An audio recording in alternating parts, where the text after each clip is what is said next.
Hi everybody, welcome back to my channel. I'm an anti-aging expert, and today we are going to talk about how to keep your immune system strong after 80. This is really important because if you do want to take care of your immune system and strengthen it, especially as you get older, you're going to have more health issues, and that's what we want to avoid. It's what causes a weak immune system. A weak immune system is generally caused by stress, lack of sleep, poor nutrition, exposure to toxins, and lack of exercise.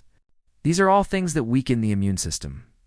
So let us go through each one of these and then talk about how we can fix these problems and strengthen your immune system. The first thing is stress. We know that people who have chronic stress, like they have a stressful job or they have a stressful relationship, they're going to have a weaker immune system. It's just been proven over and over again in research study after research study. Stress hormones like cortisol suppress the immune system. So what do we do about stress? One thing that helps with stress is exercise. Exercise actually reduces stress. It also improves sleep, which is another thing that can help improve your immune system. Another thing that helps with stress is getting enough high-quality protein. Getting enough high-quality protein will make you feel better. You're going to have less anxiety, and you're going to have less depression.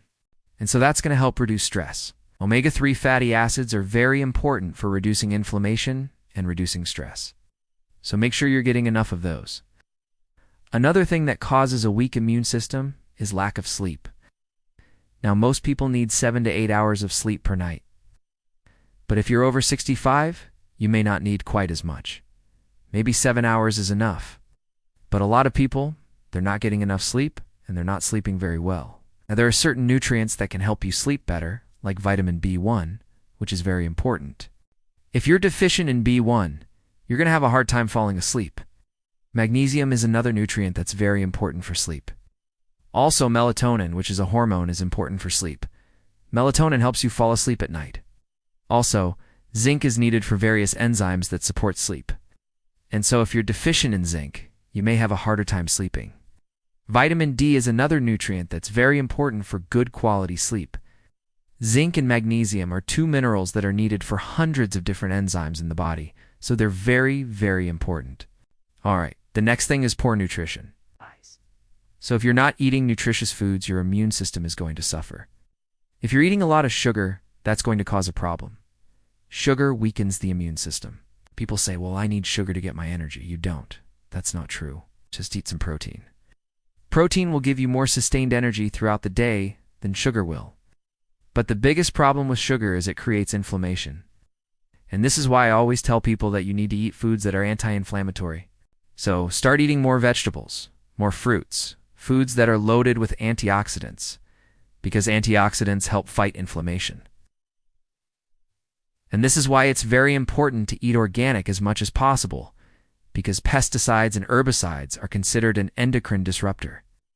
They interfere with your hormones, and hormones control the immune system. So if you're being exposed to a lot of pesticides and herbicides and insecticides, that can definitely weaken your immune system. Those are just made in a laboratory. They're made from chemical companies. They're made from these big agribusinesses. So when you start eating these manufactured type of foods, that can create a problem with your gut microbiome. That can create a problem with your immune system. All right? The next one is exposure to toxins, like pesticides, herbicides, insecticides, things like that. And I already talked about that one. The other thing that can be a toxin is taking too many medications. Medications have side effects. That's why it's important that you learn about the medication you're taking. Make sure it's really needed. And also, you need to read the side effects because you may not realize that it can affect your immune system. Antibiotics, for example, kill off bacteria. Well, you have good bacteria and you have bad bacteria.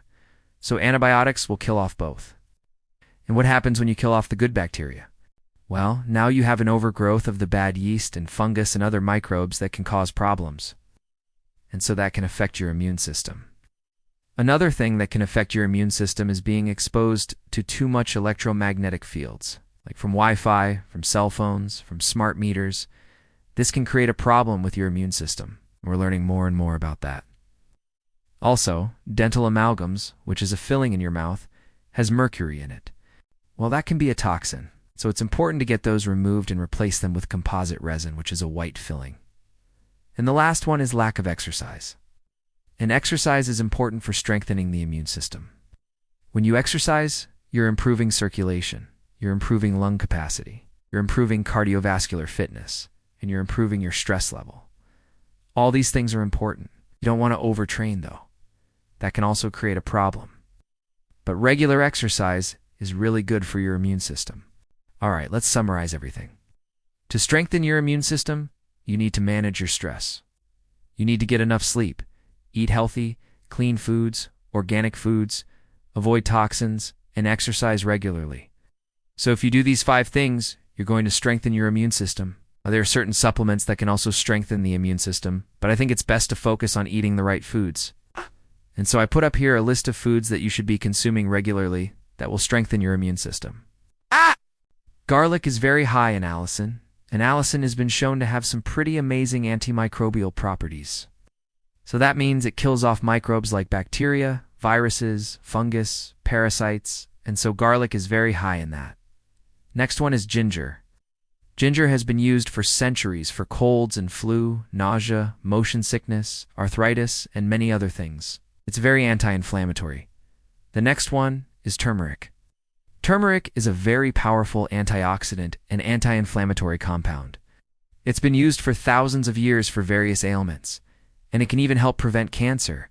Turmeric is part of the ginger family, and so it has similar properties as ginger. Next one is echinacea. Echinacea is an herb that's commonly used for colds and flu, and it is very effective if you catch it in time. But it can shorten the duration of your cold or flu and reduce the severity of it. The next one is elderberry. Elderberry has been used for hundreds of years for colds, flu, sinus infections, respiratory infections, and it's also very anti-inflammatory and immune-supporting. The next one is olive leaf extract. Olive leaf extract is very high in a compound called elenolic acid, and that has been shown to be effective against many different microbes like viruses, bacteria, fungus, and parasites. The next one is astragalus. Astragalus is an adaptogen, and what an adaptogen does is it helps your body resist physical stress, biological stress, mental stress, and it also supports the adrenal glands. And so that's very important for supporting your immune system. Next one is reishi mushrooms. Reishi mushrooms are known as the mushrooms of longevity. They grow in China, and they have been used for thousands of years in Chinese medicine to support the immune system, to support the liver, to decrease the side effect of chemotherapy and radiation therapy, and they can help prevent cancer. The next one is acerola cherry. Acerola cherry is very high in vitamin C and other antioxidants, and it's also anti-inflammatory. The next one is green tea. Green tea is very high in polyphenols, which are antioxidants, and it also has a compound called theanine, which supports brain function. And then the last one is bone broth. Bone broth is high in gelatin and other amino acids that support your gut lining and your immune system. So these are some very important foods that you should be consuming regularly to support your immune system. Now, if you have not seen my video on the 10 best foods to boost your immune system, I put that up right here. Check it out.